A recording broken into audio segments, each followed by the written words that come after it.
आज है 1 फरवरी 2025 दिन शनिवार। Welcome back to clean news MP. चलिए देखते हैं मध्य प्रदेश की 25 फटाफट बड़ी खबरों को। इससे पहले आप न्यूज को कहां से देख रहे हैं हमें कमेंट में बताना बिल्कुल ना भूलें। साथ ही हमारे फेसबुक पेज को भी फॉलो करें। फेसबुक पेज का लिंक डिस्क्रिप्शन में दिया गया है।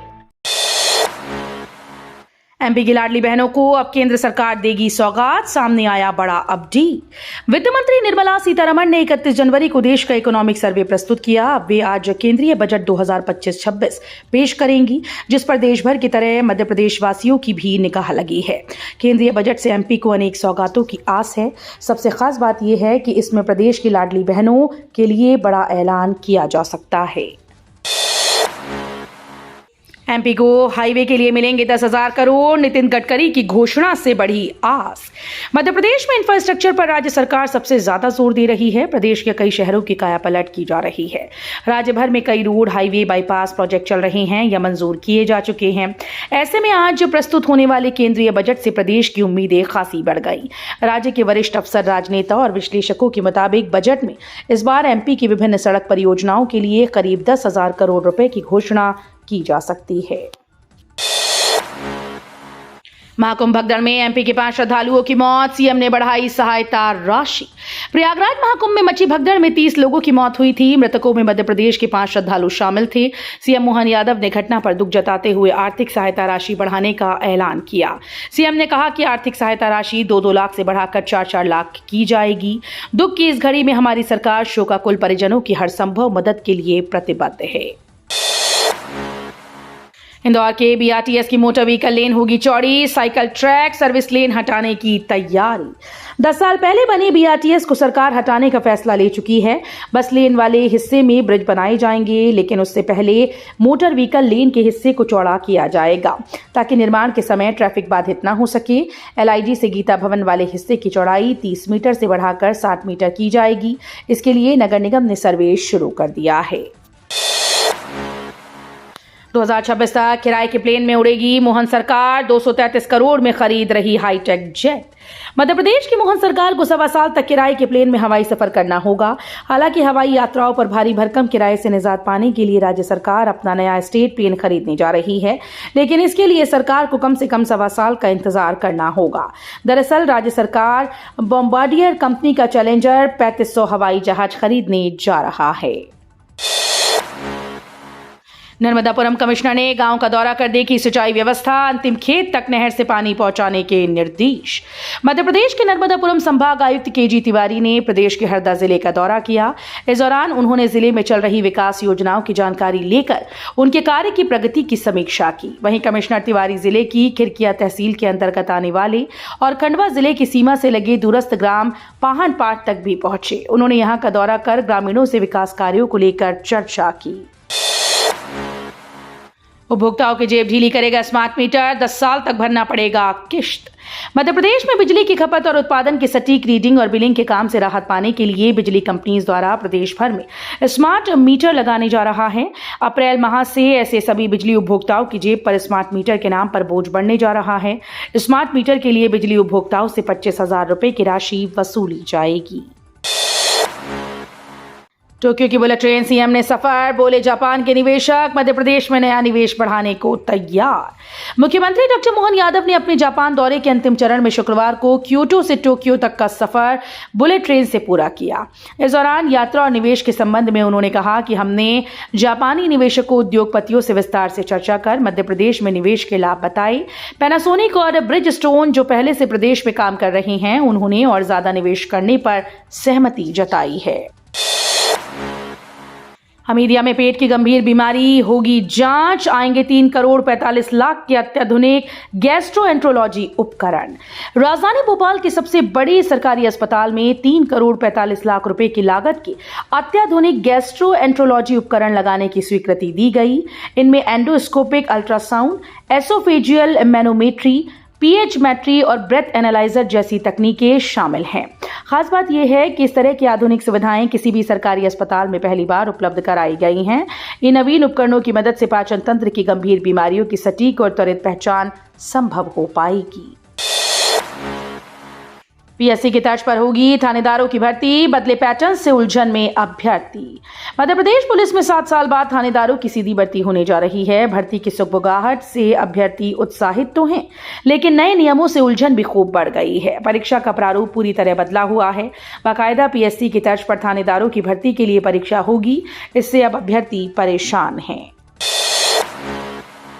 एक देश एक चुनाव को जन आंदोलन बनाएगी भाजपा, एमपी में भी चलेगा जागरूकता अभियान। एक देश एक चुनाव को भाजपा देश भर में जन आंदोलन बनाएगी। इसको लेकर मध्य प्रदेश में भाजपा जागरूकता अभियान चलाएगी। पार्टी के प्रदेश कार्यालय में एक देश एक चुनाव की बैठक हुई। भाजपा प्रदेश अध्यक्ष विष्णुदत्त शर्मा, केंद्रीय मंत्री शिवराज सिंह चौहान एवं प्रदेश संगठन महामंत्री हितानंद की उपस्थिति में भाजपा प्रदेश कार्यालय में एक देश एक चुनाव को लेकर पार्टी द्वारा गठित प्रदेश स्तरीय टोली की बैठक आयोजित की गई। आम बजट बनेगा एमपी के बजट का आधार, 15 फरवरी से पहले सीएम करेंगे बैठक। 1 फरवरी को प्रस्तुत होने वाला आम बजट मध्य प्रदेश के बजट का आधार बनेगा। विभिन्न योजनाओं में प्रदेश को 50,000 करोड़ रुपए मिलते हैं। केंद्रीय करों में हिस्सा सहित अन्य मदों में जो राशि प्राप्त होना अनुमानित है, उसे मिलाकर राज्य अपने बजट का आकार निर्धारित करता है। 15 फरवरी के पहले मुख्यमंत्री डॉक्टर मोहन यादव मंत्रियों और वरिष्ठ अधिकारियों के साथ बैठक करके बजट के आकार को अंतिम रूप देंगे। एमपी सरकार पर हाईकोर्ट ने लगाया 30,000 रुपए का जुर्माना, 2 सप्ताह का अल्टीमेटम। हाईकोर्ट के मुख्य न्यायाधीश सुरेश कुमार कैत व न्यायमूर्ति विवेक जैन की युगल पीठ ने कई अवसर देने के बावजूद जवाब पेश न किए जाने के रवैये को आड़े हाथों लिया।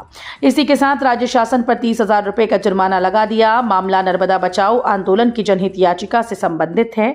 कोर्ट ने 15,000 रुपए नर्मदा बचाओ आंदोलन व 15,000 रुपए हाईकोर्ट विधिक सेवा समिति के कोष में जमा करने के निर्देश दिए। इंदौर के एमवाई अस्पताल में जागते मरीज की ब्रेन ट्यूमर की सर्जरी। इंदौर शहर के एमवाई अस्पताल में पहली बार एक मरीज को बिना बेहोश किए ब्रेन ट्यूमर का ऑपरेशन किया गया। न्यूरो सर्जरी विभागाध्यक्ष डॉक्टर राकेश गुप्ता ने बताया कि पिछले दिनों 40 वर्षीय मरीज को सिरदर्द और मिर्गी के दौरों की वजह से अस्पताल में भर्ती किया गया था। एमआरआई रिपोर्ट से पता चला कि दिमाग के नाजुक हिस्से में ब्रेन ट्यूमर है।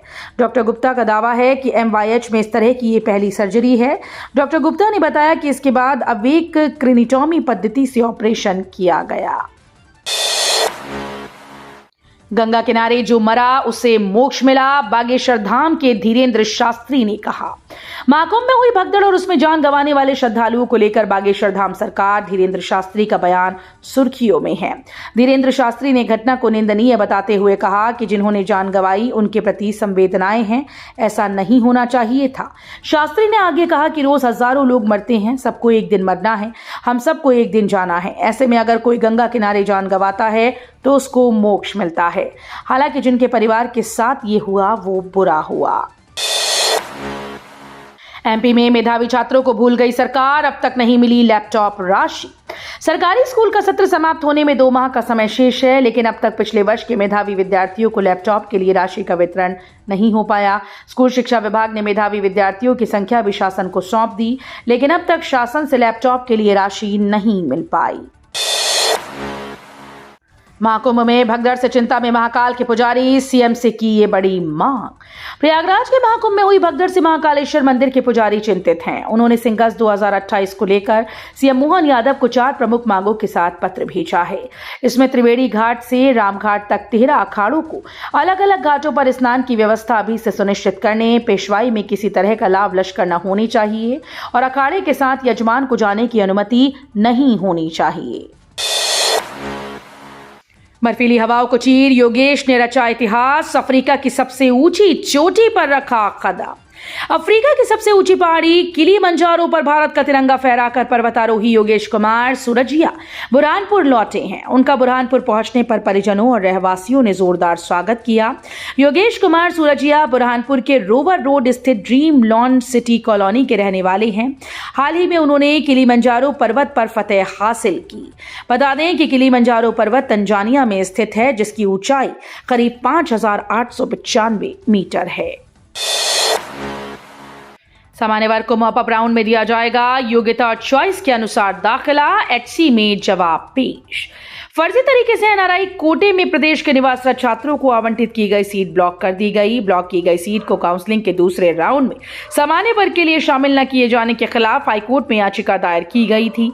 याचिका की सुनवाई सरकार की तरफ से जस्टिस संजीव सचदेवा और जस्टिस विनय सर्राफ की युगल पीठ को बताया गया कि एनआरआई कोटे की सीट रिक्त रहने पर मॉपअप राउंड में सामान्य वर्ग से योग्यता और चॉइस के लिए भरी जाएगी।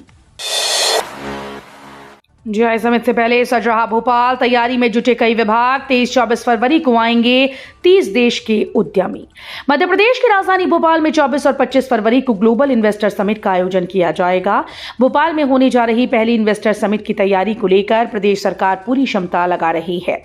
समिट से पहले भोपाल को पूरी तरह सजाया जा रहा है। अगले 15 दिन के भीतर पूरा शहर अलग ही नजर आएगा। समिट में भारत के प्रमुख उद्योगपति अंबानी, अडानी, महिंद्रा, टाटा सहित कई बड़े बिजनेस लीडर शामिल होंगे। साथ ही जापान, स्पेन और अन्य देशों से विदेशी निवेशक भी आएंगे।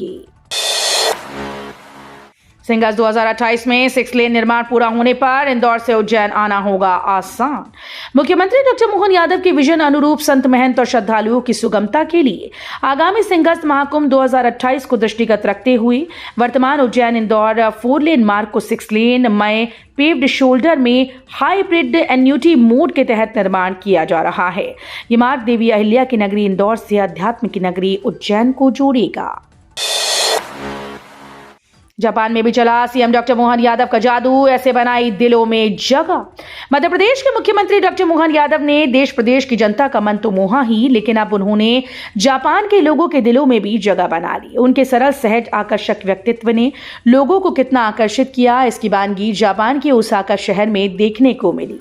दरअसल जापान की यात्रा के चौथे दिन यानी 31 जनवरी को जब CM doctor Yadav imperial hotel से चेकआउट कर रहे थे, तब होटल के पूरे मैनेजमेंट स्टाफ ने उनके स्वागत में पलक पावड़े बिछा दिए। 12 फरवरी को राष्ट्रपति भवन में होगी पूनम गुप्ता की शादी, शामिल होंगे वीवीआईपी गेस्ट। मध्य प्रदेश की लड़की और कश्मीर का लड़का 12 फरवरी को 7 फेरों के बाद हमेशा के लिए एक दूजे के हो जाएंगे। इस समय हर जगह इस जोड़े की शादी की चर्चा है। ये शादी इतनी खास क्यों है, ये जानकर आप भी हैरान हो जाएंगे। दरअसल ये शादी राष्ट्रपति भवन में होने वाली है, जिसमें मुख्य अतिथि खुद राष्ट्रपति द्रौपदी मुर्मू होंगी। इनके अलावा इस वेडिंग में कई वीवीआईपी गेस्ट शिरकत करेंगे। शिवपुरी की पूनम गुप्ता और जम्मू कश्मीर के अवनीश कुमार को राष्ट्रपति भवन में शादी करने का मौका मिला है। भारत ने इंग्लैंड को 15 रनों से हराया, सीरीज पर कब्जा। हर्षित राणा का शानदार प्रदर्शन। भारत ने इंग्लैंड को सीरीज के चौथे मैच में 15 रन से हरा दिया। भारतीय टीम ने पहले बैटिंग करते हुए 182 रन का लक्ष्य दिया था। जवाब में इंग्लैंड की टीम 166 रन ही बना पाई। भारत की तरफ से बिश्नोई और हर्षित राणा ने 3-3 विकेट झटके। इस जीत के साथ भारतीय टीम ने सीरीज अपने नाम करते हुए 3-1 की बढ़त बना ली है। यूजीसी नेट दिसंबर की उत्तर कुंजी जारी, आपत्ति विंडो भी खोली गई। यूजीसी नेट दिसंबर परीक्षा के आंसर की आधिकारिक वेबसाइट पर जारी कर दी गई है। उम्मीदवार आधिकारिक वेबसाइट ugcnet.nta.ac.in पर जाकर आंसर की को चेक और डाउनलोड कर सकते हैं। एजेंसी ने वेबसाइट पर रिकॉर्डेड रिस्पॉन्स के साथ प्रश्न पत्र भी जारी किया है। तो ये थी आज की 25 फटाफट बड़ी खबरें। अगर आपको न्यूज पसंद आई हो तो वीडियो को लाइक और शेयर जरूर करें। धन्यवाद।